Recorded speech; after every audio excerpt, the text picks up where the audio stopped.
Ladies and gentlemen, welcome to this webinar. We will begin shortly.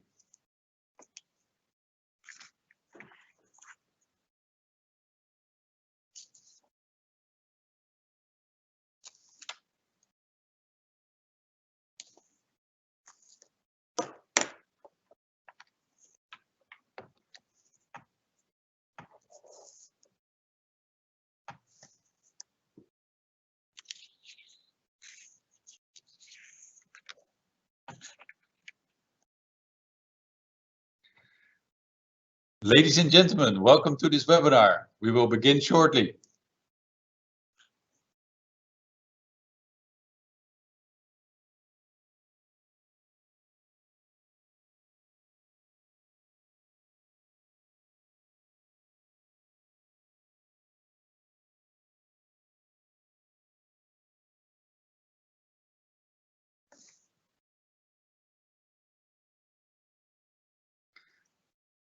Ladies and gentlemen, welcome to this webinar. We will begin shortly.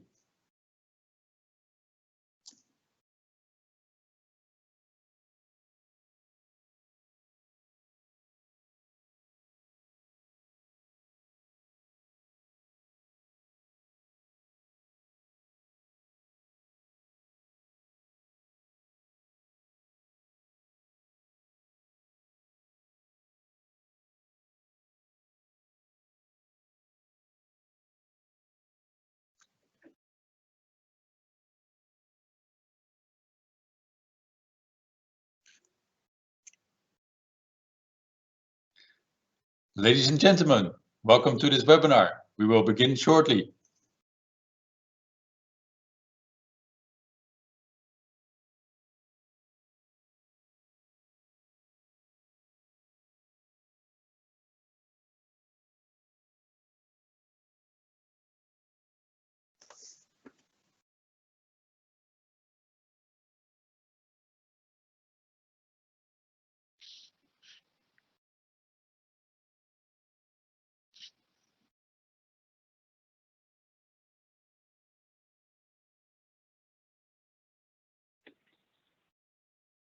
Ladies and gentlemen, welcome to this webinar. We will begin shortly.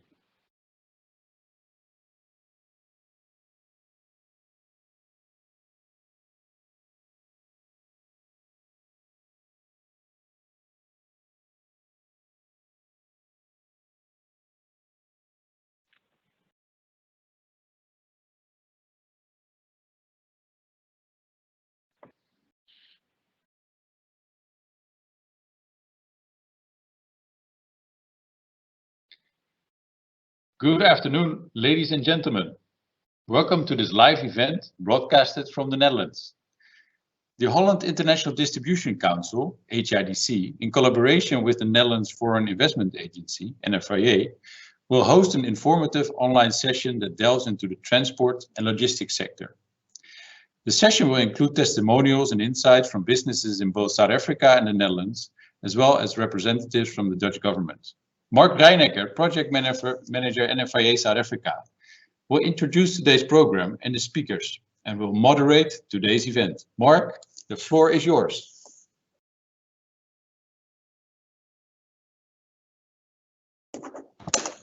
Thank you, Jelle. Good day, everybody. Warm welcome on behalf of Nfva South Africa.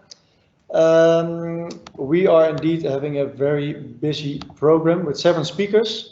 We also have a very mixed audience with South Africans and Dutch people. So in our program for today, that reflects. So we have actually speakers from South Africa giving some insights in the South African logistics sector and the whereabouts, but also vice versa, South Africans in the Netherlands and insights from the Dutch logistics sector. So you can pick out for yourself what's relevant for you. So without further ado, I would like to introduce the first speaker, which happens to be my boss, and that is Paul van den Brink, the Director of the Netherlands Foreign Investment Agency, South Africa. Paul, the floor is yours. Thank you, Mark, for your kind introduction. It's always nice when somebody says boss to you, but you're the only person that works for me, so Thank you for that. I would like to share with you, welcome all of you, and thank you for joining today. We are calling from Cape Town, which is very warm today. It's about 34 degrees, so nice and warm for those of you who are joining from the Netherlands. So I would like to give a short introduction to Nfva here in South Africa, what we're currently doing, and indeed how we can further assist. So if you can go to the first slide, nice picture of Rotterdam. We can immediately go to the second slide. Indeed, who are we? We are the Netherlands Foreign Investment Agency based in South Africa. We were founded as Nfva in 1978. We've grown to be, we got to assist us to attract foreign companies to the Netherlands. We're part of the Dutch Ministry of Economic Affairs and Climate Policy. And as I mentioned, we started in 1978 with offices overseas, especially North America and Asia. Since then, we've grown our global footprint. We're now active in over 30 countries. And in the past few years, we also added the Southern Hemisphere, as you can see, especially firstly Brazil, Sao Paulo, and then later also South Africa. So we started with the office 5 years ago, both at the Consulate General in Cape Town, as well as the embassy in Pretoria. And recently we also added Australia to our whole network. So basically we've got now a global footprint, also active on the African continent and also on the Southern Hemisphere. So very pleased with that. I can go to the next slide, which we show what we can, how we can assist as Nfva. We work with a large team overseas, but also have headquarters in The Hague. We connect you, we provide a local network. So if you want to start up your business, if you want to set up an entity in the Netherlands, we can assist you with a whole range and wide network of companies and consultants that can assist you with setting up. We provide you with the latest information on the investment climate in the Netherlands that ranges from tax rates, corporate tax rates, but also assist you, especially South Africans, also with work permits to go to the Netherlands and work from there, and also provide you with information on the pitfalls, the culture, etc. We organize fact-finding trips. We always used to do that in a physical format, so to say, basically a program for 1 or 2 days, where we would introduce you to the Netherlands and to the business and investment climate. We currently can also do it on the digital platform, so Zoom and MS Teams really work. And we have done that recently with a few companies that in these difficult times still want to set up a base in the Netherlands to grow the business in Europe. All the information that we give is confidential and is free of support, so you can be aware of the security of the information. I can go to the next slide. So when we started with this office 5 years ago, there was already a few large companies from South Africa that were established in the Netherlands, basically from Sappi in the southern part of the Netherlands, Aspen with a large manufacturing facility in Brabant, Bitcorp with large facilities throughout the country, but also more tech-related companies like Naspers. Last year, they opened a large office in Amsterdam. They listed themselves under the name of Proces in the Netherlands. So all these companies have grown in the past few years and doing quite well. As you can see, because of course that's the topic of today, logistics. Also on the logistics side, some companies that are already active. Imperial is one of the largest logistics companies in Africa. Already have a few companies in the Netherlands. And I'm also very pleased that we have Santova joining today. Mr. Glenn Gerber, we are in contact with him already in the past few years. And they have an office both at Schiphol, Amsterdam, and also the Port of Rotterdam. So we'll explain later today about his company and his experiences in the Netherlands. We provide the information for the Netherlands itself, but we work in very close relationship with other partners. Those are our regional partners. You can go to the next slide. Our regional partners basically deal with questions and with location issues for their relevant provinces. So we have a dedicated development agency for the north of the Netherlands, and basically every major province, every major region in the Netherlands has its own development agency, and they can assist you further on the ground. They can assist you with finding warehouse space or office space, and can introduce you to the local network, which is very helpful. So for many South African companies that we have assisted over the past few years, we received very good feedback from them. So on the logistics side, we work very closely with HIDC, the Holland International Distribution Council. They're responsible for the Netherlands, and they will further introduce themselves later. But in the past 5 years, what we've seen is that also small and medium-sized companies are interested to grow in the European market, are interested to grow via the Netherlands. So Mark and myself, we are the team in South Africa, and we can further assist you. We have assisted about 25 companies during the past 5 years. And also our portfolio of projects is looking very well. So we believe that even in this difficult year, we can continue with doing our business and assist South African companies with the growing in the Netherlands. So if you have any questions, please reach out to Mark or myself. Mark is more focused on the Gauteng region, so that's the economic region for Johannesburg and Pretoria. And myself, I focus more on Cape Town. What we see here in Cape Town is a fast-growing fintech network, for example, and we get many requests from companies that further want to grow into the European market to do that from the Netherlands, especially in fintech here in Cape Town. And of course, also the logistics projects will keep on coming in as well. So with that short introduction, I would like to give back to Mark, who will further introduce Nikki, our colleague at the consulate. Thank you very much. Thank you, Paul. That was indeed very insightful and to the point about what the Nfva does.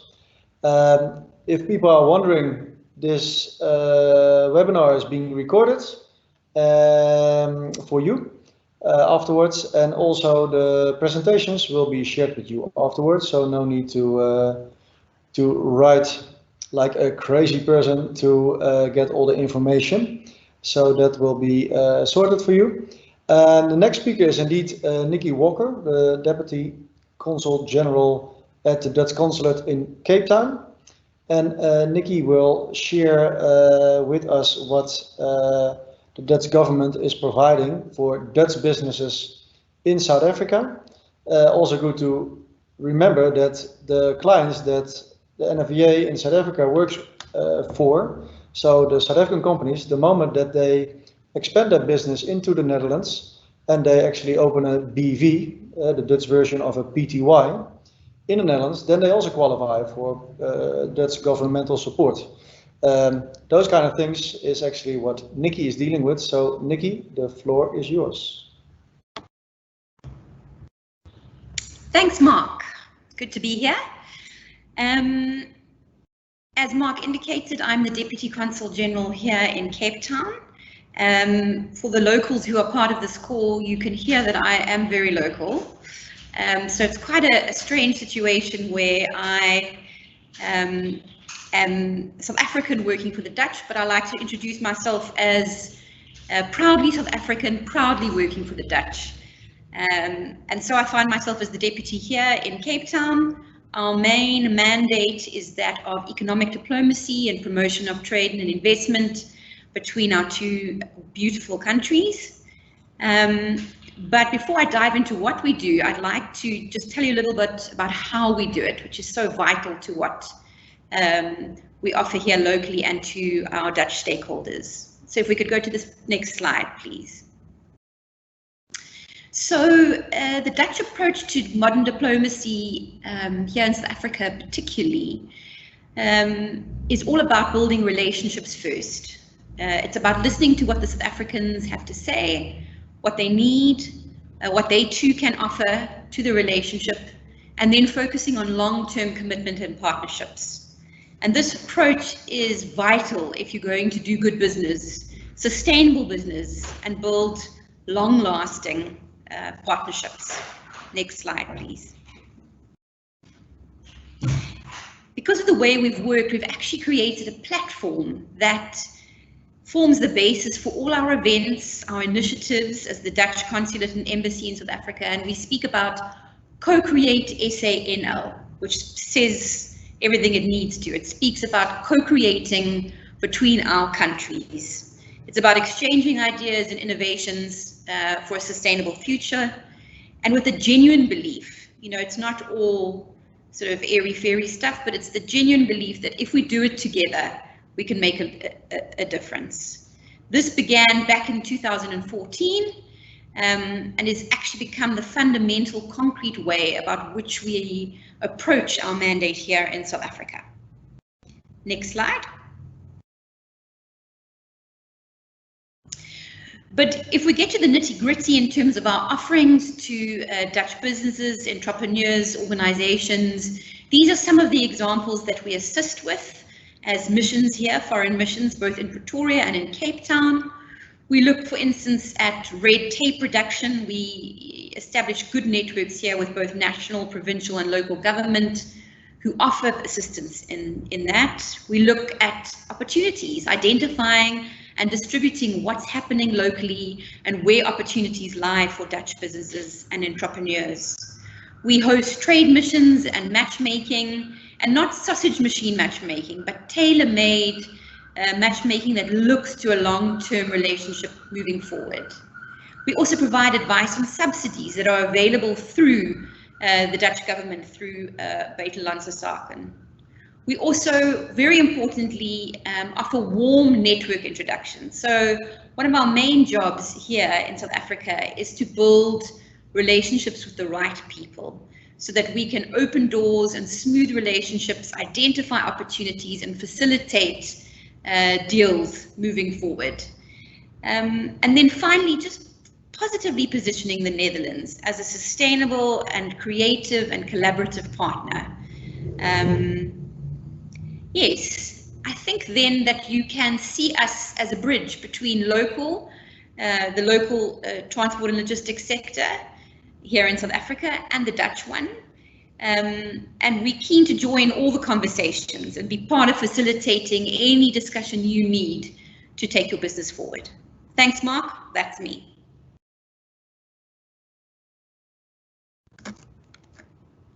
Ah, it's not me.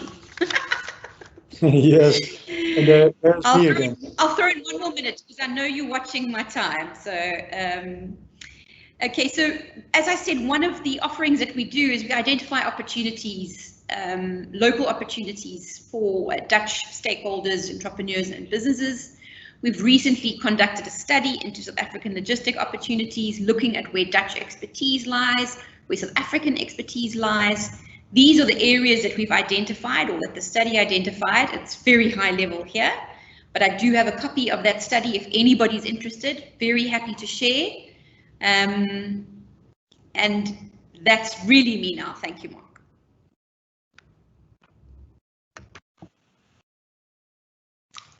Thank you, Nikki.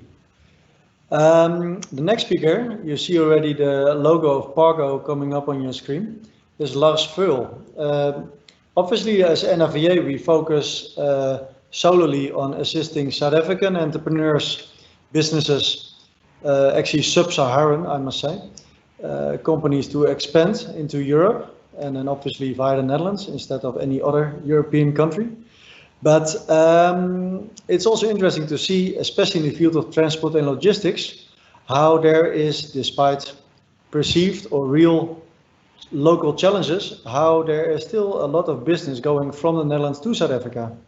So Lars, who will be speaking just now, arrived in South Africa some years ago, and about 5 or 6 years ago, saw a gap in the market and started Pargo. Lars, can you share some of your experiences with us? Thank you. Thanks, Mark. Definitely. Hi, everybody. Thanks for the opportunity. So, as Mark said, I'm Dutch. I'm from Amsterdam, and together with my co-founder Dirk, we made the move to Cape Town in 2012. Initially, still working for an international e-commerce company. And the plan was that we would be here for here is Cape Town, in Cape Town for about 1, maybe 2 years. But like most Dutch and Europeans, we decided to never go back. And 9 years later, here we still are. One of the reasons, besides the fact that it's such a beautiful city and the great people, the great weather, if you haven't been, come and check it out yourself. But besides all the personal reasons, was the big opportunity that we saw in South Africa and on the continent. And firsthand in my job back then, I was responsible for the last mile logistics at this e-commerce business. Ran into all the challenges that we were facing in terms of last mile logistics. That problem, brought us an opportunity, and the opportunity is to solve it and to create the company which is Pargo, and we've been doing, as Mark said, for the last 6 years. I think the biggest challenge that we saw is the fact that so many people in Africa are still inaccessible by your traditional logistics companies. Most logistics companies are bigger, larger B2B companies, and B2C, business to consumer, is still quite young. And although there's a lot of movement, it's still quite far behind the rest of the world. And just as an example, even in the US, you'll see companies like Amazon that have completely started this function themselves. So what we were trying to do is, by using technology, using data, and trying to, and innovation, end of the day, trying to solve these challenges and trying to really create this more accessible and flexible delivery on the continent. What I think is interesting, and the reason that we're now speaking to Nfva and also looking at different opportunities, is as a Dutch citizen, I now need to make a step that many South Africans, or the potential some South Africans on this call, are also making, and that is that we are looking at the opportunity, as we're expanding into multiple markets in Africa, to actually establish ourselves in another market, and the Netherlands then comes out to be very interesting. So, chatting to the Nfva and to the Dutch ministry around these kind of the opportunities and how they can help, and how we can be helped into making that step from South Africa back into the Netherlands in my case, but for the rest of my team, the step into the Netherlands for the first time.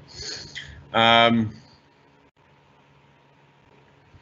mean, there's much more I can tell, but I think in terms of time, I'll leave it at that, Mark, and then probably answer some questions maybe later on. Thank you, Lars. I think you're also very humble, because I really like the fact how fast you guys grew, and like you have to move offices because you are just growing too fast, and how hands-on you guys are. It's really interesting and inspiring to see, because often we are confronted with businesses and individuals that say like, well, South Africa has become so difficult to do business in. And you guys, from starting with the two of you, you now just 70 people that you have on the payroll, and looking into other African countries. So it's really great to see your can-do mentality. So, but that could be interpreted as me being just a proud Dutchie complimenting another Dutchie. So there are also very can-do, hands-on South Africans that have a cosmopolitan mindset and conquer the world. So that brings me to the next speaker, actually, which is Glenn Gerber. And Glenn, the floor is yours. Tell me what Santova has been up to. Tell us, please, what Santova has been up to. And we are curious to hear your story. Thank you. Thanks very much, Mark. I must say it has been a pleasant experience, and fortunately a successful one. I'm going to try and keep this as short as possible, but I'm sure most of you can see the slides and you're probably getting copies of them. So I'm not going to go into any of the slides in detail. But I guess I just need to point out that we are a specialist provider of global trade solutions, and we've evolved into a business in 2003 from one office in Durban. We've evolved into 20 offices in 8 countries.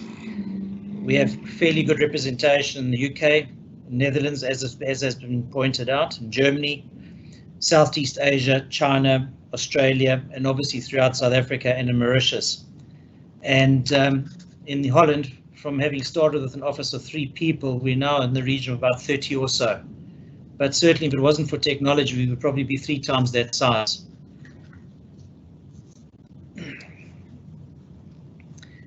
Just in terms of what we actually do, I guess this particular slide will highlight that there are 4 pillars to the business, and they all relate to the movement of goods globally.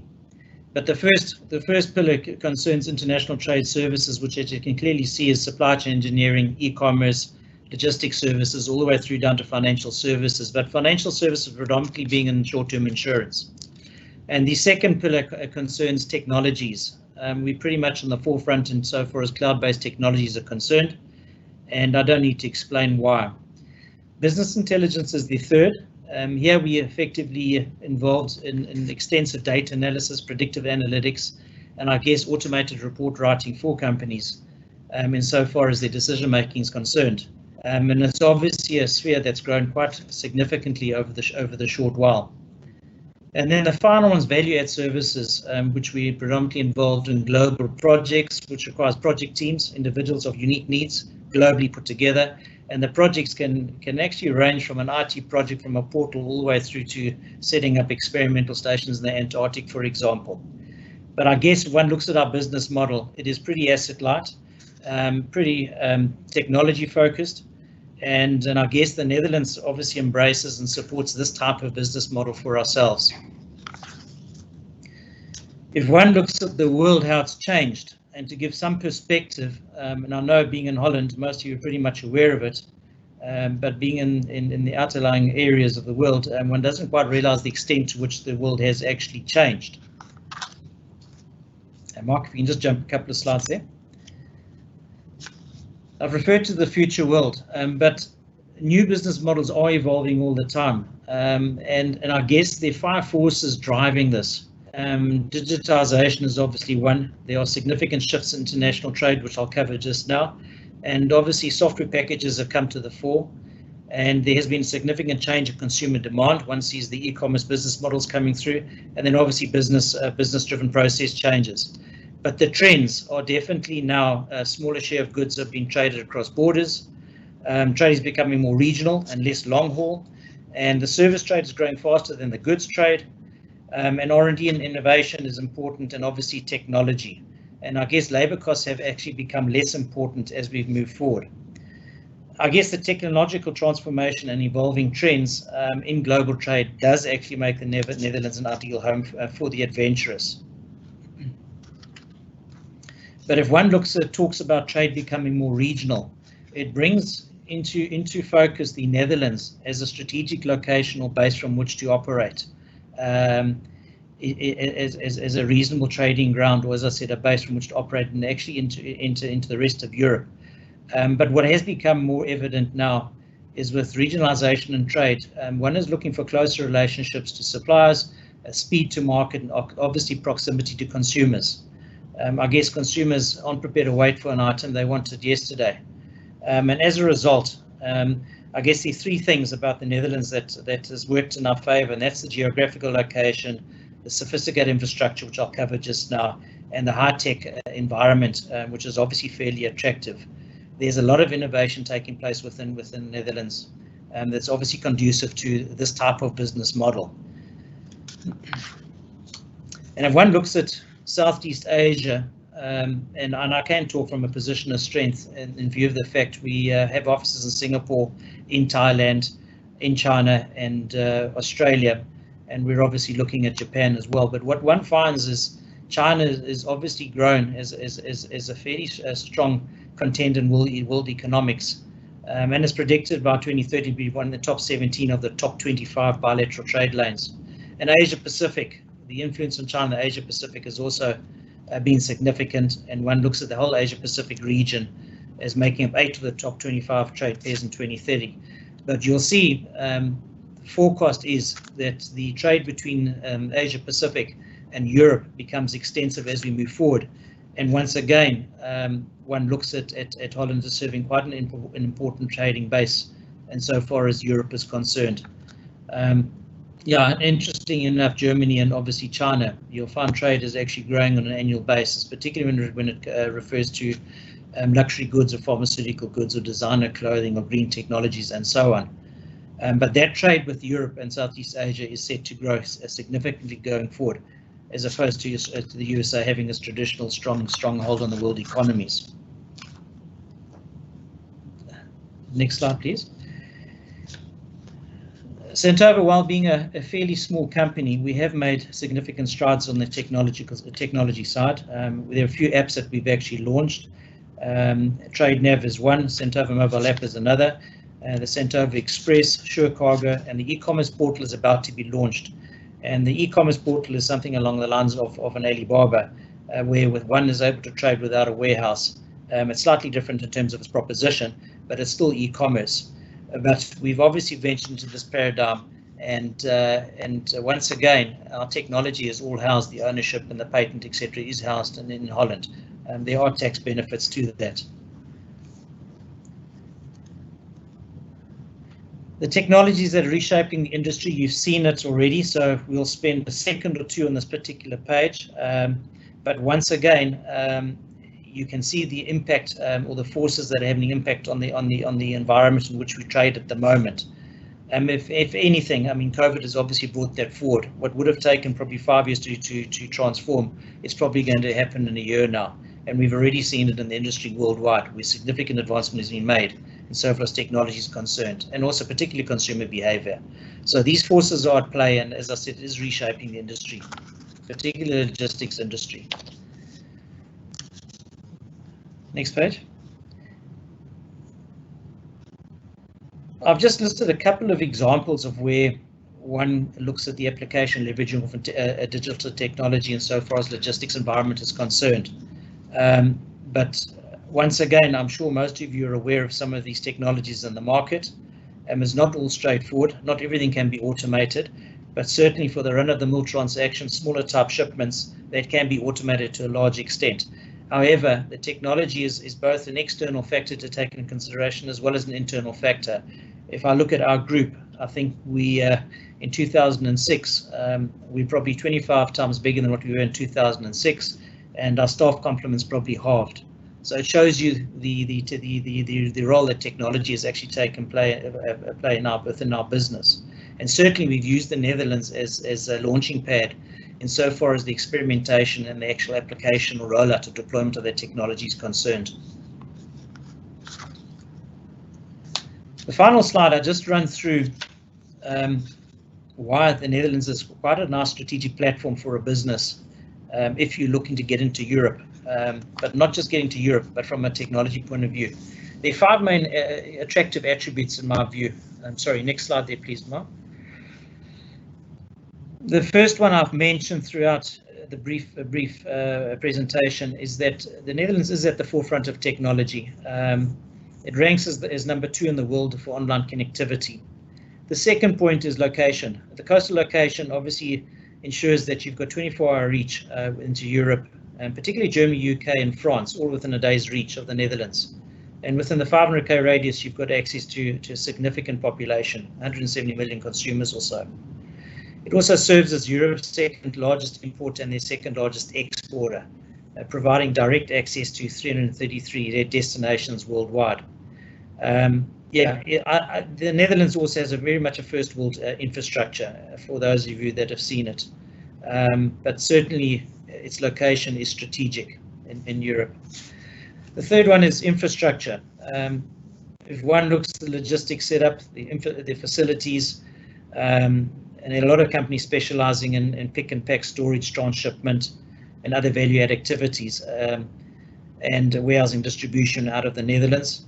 And Schiphol, we're all aware of Schiphol. It's the world's second best connected airport and Europe's 4th largest cargo airport, whilst Rotterdam is Europe's largest seaport and the world's 8th largest, interestingly enough. But the high-speed rail, road, and waterways also facilitate access to the rest of Europe. So the infrastructure is of a first world standard, and obviously it's very conducive to being highly competitive within the European zone. The next one is an interesting one. It's the business climate. The folk are very favourable, very receptive to multinational companies. One has the support of the government, a business and to build it. And just 2 examples, your VAT system and obviously some of the tax incentives relating to technology obviously does assist one. And then finally, the people. Most businesses are driven by people, but the culture is very entrepreneurial, fairly innovative.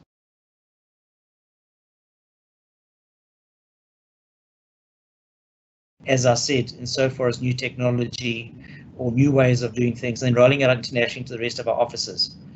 And just as important, 90% or so of the population are by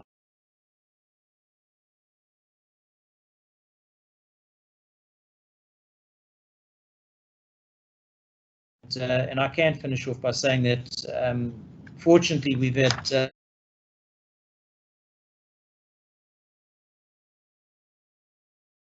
running at a 20% growth rate each year, but certainly being seen as the gateway to Europe. Thanks, Mark.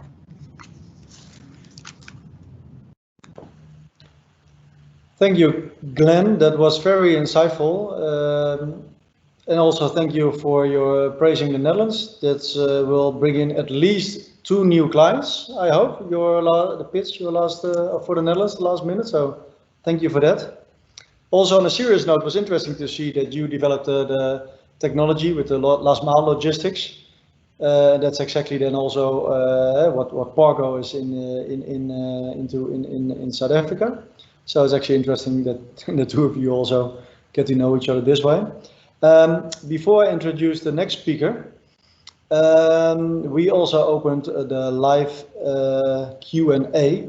I saw Bernald from our regional partner OostNL already asked some questions. I think they are focused at Lars, so maybe Lars can respond privately to Bernald or publicly.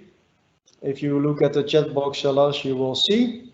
So other people as well, depending on the time, that's why I didn't mention the Q&A.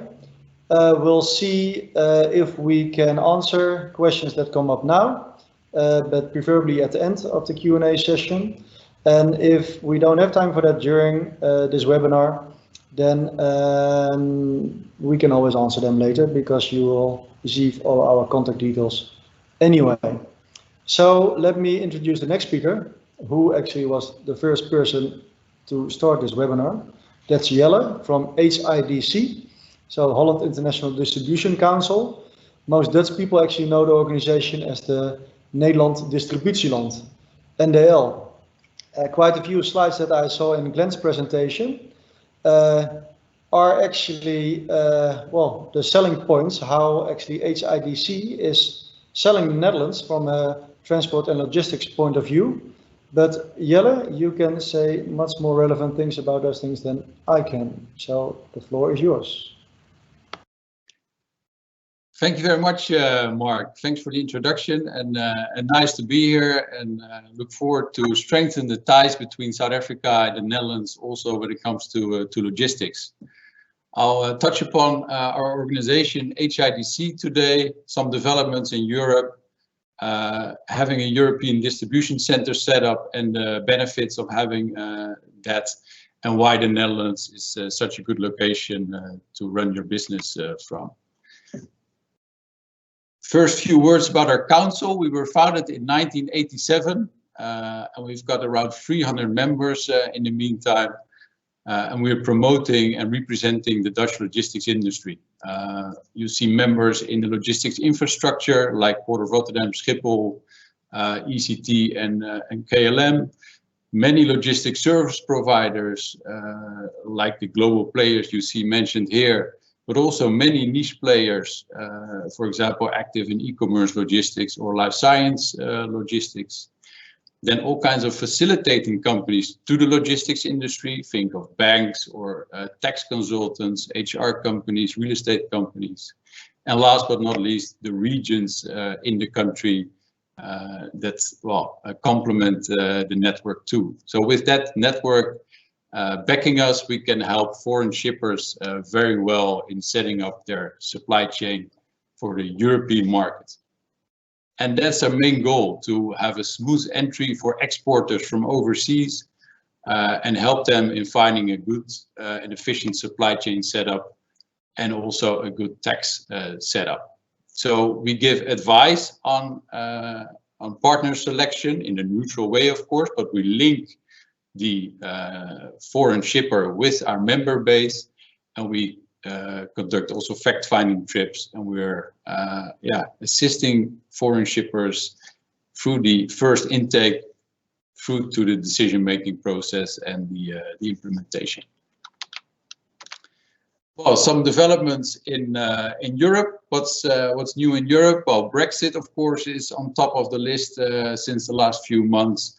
Late last year, we saw a lot of increase in projects coming our way, but also now it's very busy at HIDC and other institutes helping UK companies in finding a supply chain solution. So many members are also very busy doing so.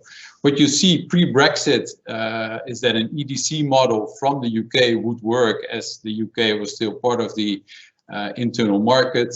Now post-Brexit short term, you see that this is no longer feasible due to the additional costs and extra lead times and the formalities, of course. So you see some quick fixes now with establishing a foothold in mainland Europe, often the Netherlands. And longer term, you would see a complete redesign of a European supply chain of a shipper, where the distribution would be done from mainland. We're working with more than 100 UK companies at the moment to work on that fix, and also an article in The Guardian actually suggested to move your operation to mainland Europe to continue trading like before. So that's a big development at the moment, really starting a reset and a redesign of European supply chains. Another development is, of course, COVID and the online boom. You see here the figures of increase in online shopping due to COVID, and then knowing the size of the European market combined bigger than the US and Canada, that there's a lot of potential dealing with e-commerce activities in the European markets. And that's also what we see happening. It's not only about shopping locally, but a lot of Europeans shop cross-border. So buying from a web shop in Germany or in any other country is very common and is on the rise, which means that the customer experience should be allowing to cater for the service the customers expect. So convenience, speed of delivery, cost transparency, but also great customer service, good returns, and things like that. So there's a lot of opportunity in the cross-border e-commerce market, but there's also a lot of things to deal with and to make sure you're successful in doing that. So what is a concept that works very well, both for business to business, but also business to consumer model, is to have a European distribution center in the Netherlands. And from that center, you supply both your distributors, your business to consumer flows, some shops maybe. And with this setup, you can easily add new lanes to the flow, and really are present in the European market and be successful. And especially with the e-commerce, you need to be fast and have a good customer experience. So having said that, you can see here the potential of these markets are very big. Billions are spent online every year in these countries. To be successful, you really need to have a good logistics setup. And why should you do that in the Netherlands? Well, Glenn touched upon many subjects already nicely, but indeed the location, the consumers, the backyard, the biggest markets next to us being Germany, France, UK, infrastructure with the main ports, and then also the tax advantages with VAT deferment on import. And as it is such a big industry in the Netherlands, it's a very innovative environment and a lot of healthy competition in the end, helping the shippers choosing the service they want. As HIDC, we're not the only body telling that this is the case. Many other bodies like DHL with the Global Connectedness Index, but also the World Economic Forum, IMD, ranked the Netherlands as the #1 logistics hub in many rankings year after year. So it's the best spot to operate from. When you would have any other questions, please reach out to me and I'm happy to assist you further. For now, I would like to hand back over to Mark. Thank you. Thank you, Jelle. I must say it's a pleasure for us to work with Invest in Holland partners like yourself, because obviously when Paul and myself are doing our things from South Africa, it's nice to just go to specialists like yourself when our South African clients or prospects are about to make their way to the Netherlands. So it's thanks for contributing to that soft landing. And I'm sure this this presentation also made it clear that what a role that you guys play. So thanks so much. Well, the selling points of the Netherlands with regards to transport, logistics, you can think of further warehousing. There are many aspects to consider. And aspects to consider is also tax aspects. And that might lead to tax expats. But either way, Jeroen Zegeling and Jan Meijboom, I know, this is so simple, but I know you cannot make it any nicer, but you can make it easier. That is an old advert, but it's a very silly joke. So let me quickly mute myself and give the floor to the tax specialist for investors. Thank you, Mark. Can everyone hear me? Am I understandable? Because a little bit worrying about my microphone, but I think it's okay now. I don't see anyone nodding, so I will continue. Well, welcome all. It's a pleasure to, also on behalf of my colleague from the Dutch Customs, Jan Meijboom, to have the opportunity to talk to you. To introduce myself, my name is Jeroen Zegeling. I'm working for the Dutch Tax Administration. I'm liaison for potential foreign investors. That means that if you want to invest in the Netherlands or increase your investment in the Netherlands and you have questions about your fiscality, about certain fiscal matters, you can contact me directly or through the Nfva. Time is short. I can talk to a long time about what is going on in the fiscal world. I will not do that for now. We'll keep it short to about three topics. First topic in general is our Dutch fiscal climate. A lot of things are going on at the moment in the world, not only tax-wise, but also relating to the current pandemic. Tax-wise, a lot of discussions are going on regarding to, for instance, our digital taxation, and also discussions about a minimum corporate income tax rate. But besides of that, the Dutch fiscal system is still the same as it was 30 years ago. We are a relatively small country. What we need is to attract companies to invest in the Netherlands. And for that, we have a broad treaty network, and those treaties reduce the taxes on income and capital to hopefully as much as possible. Also on outgoing capital, also as much as possible. That was still our system. That will be our system for the coming years. I think that's important to mention. We have to be competitive in relation to the countries around us.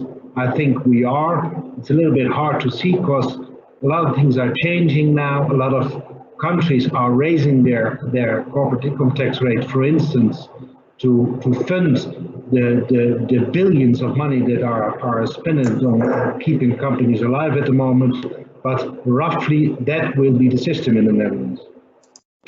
The second important point is when you start your business in the Netherlands, business is important, tax will follow the business. Most important thing and it was already mentioned by Jelle and Glenn Gerber, is we want to affiliate you starting your business, expanding your business through the Netherlands and Europe, and for that we have a certain incentive on your VAT payments. Normally you pay your VAT when you import your goods. Well, we have a special arrangement for that. If you ask for a license and you will get that license, there will be a postponement on your payment of VAT. You will pay your VAT when you file your tax return, so you just can import your goods on an easy way, and you don't have the cash disadvantage by prepaying the VAT and asking back later. That's important to keep that in mind. First, start up your business in an easy way. Try to get feet on the ground in the Netherlands and Europe, and after that, when you expand your business and increasing, hopefully, the size of your workforce in the Netherlands, then other things will be important. That's the third topic I want to address. What is important is that you can get certainty in advance in the Netherlands on a lot of topics.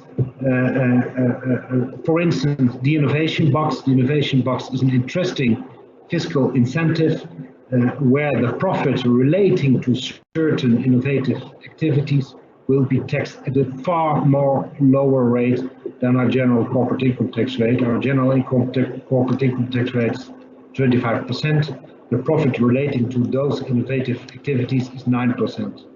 On that particular incentive, you can get certainty in advance for 5 years ahead. That is interesting. I think it is interesting for a company, so you can get certainty and you won't be bothered with a lot of questions when you file your tax return. The other way around, for the Dutch tax administration, it's also very interesting because you don't have to bother you with questions relating to that topic where you get certainty in advance. Well, there is a lot more to discuss. I don't want to do that. I want to give you the idea that we are always open for discussion, always open for informal meetings, not only for more formal certainty in advance, but if you have any questions relating to the text concerning your investment in the Netherlands, reach out directly to me. The Nfva has my contact details, or first try the Nfva, that's also possible. I think that's important. We are accessible and we are very transparent. That's our best incentive, I think. Keep that in mind. Maybe I can give the word to Jan now, and he can tell you something about the Dutch customs. Jan? Yes, thank you very much, Jeroen. I hope everybody can hear me quite well. As mentioned by Mr. Gerber and Mr. De Rooij, I am the contact officer for foreign investors in the Netherlands with Dutch Customs, within Dutch Customs. And I would like to start to tell you that likewise, the tax department, Dutch Customs is transparent. We're efficient and open about our working method. So if you have questions about law and legislation, we explain them to you. So also we have on a regular basis, we have consultations with the business community and the industry organizations, and we are an accessible enforcement service. Already mentioned before, our logistic location is quite unique in Europe, such as the port of Rotterdam and Schiphol Airport near Amsterdam. That is why a third of all goods traffic with a further destination in the EU passes through our main ports. And for us, it is very important that Dutch Customs check these goods in the logistical flow.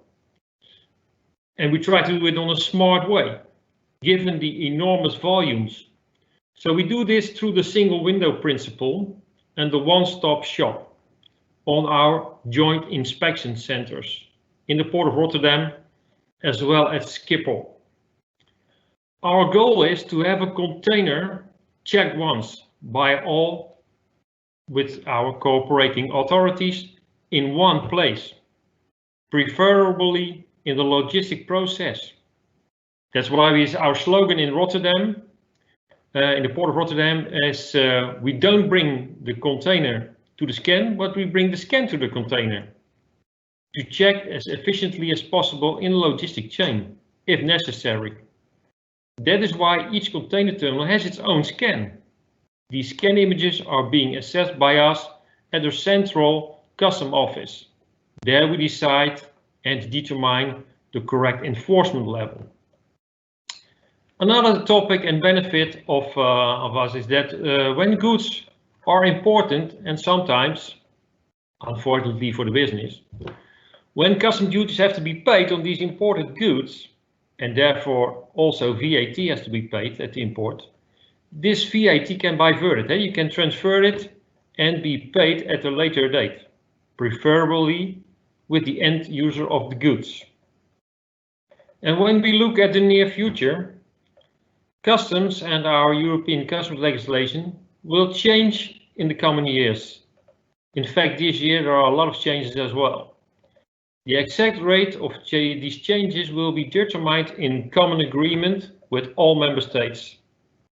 Think of the challenges mentioned before already in the field of e-commerce, which is necessarily given the enormous volume increases of these imports and the rapid growth of the digitalization of customs processes.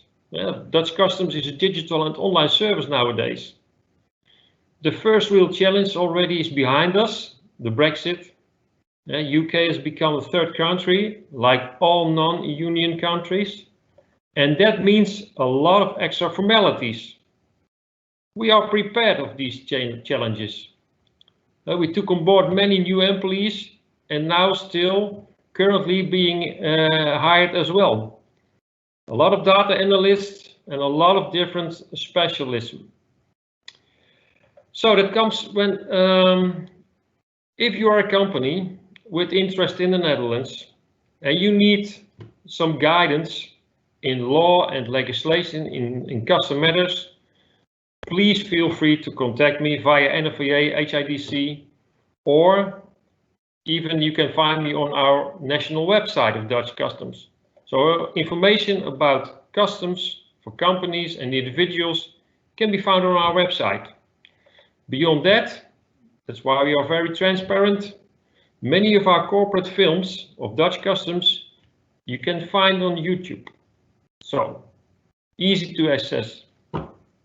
Thank you very much on behalf of Dutch Customs and my colleague Jeroen of the Tax Department. I'd like to thank you for your attention.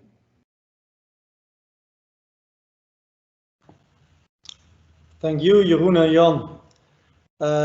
Indeed, very interesting to the point. Good to see how proactive also the tax authorities, the Belastingdienst, how they are, because they are often worldwide considered to be the enemy, of course, that you have to duck. But actually we like making use of it because it's a selling point. For example, a tax ruling, a company, before they decide to go to the Netherlands, they would like to know what will actually be our net tax. Will we qualify for a tax rebate because we are in R&D, and how will we prove it? And you know, you don't want to end up choosing to expand to a country and only to find out afterwards that, well, tax-wise is not what you expected it to be. So yeah, it's very nice that you guys can work in such a straightforward way. So thank you for that. Thank you actually to all speakers for making this webinar insightful event, and also for sticking to the time, because we have even 4 minutes left. So there's nothing as annoying as sitting out a webinar that is going way over time. I saw also that people have been answering some questions that were asked. Are there more urgent questions now, or do people just want to receive the presentations afterwards, which you get anyway? And you can even watch the recording of this webinar via the HIDC websites afterwards. So if there are no urgent questions at this moment, then we are going to thank you all for listening and ask you to reach out anytime to the Nfva, to HIDC, or to the other speakers that you encountered during this webinar. And then leaves me by saying Enjoy your evening. Geniet die avond. And until we meet again. Thank you all. Bye-bye. Thank you. Bye. Thank you.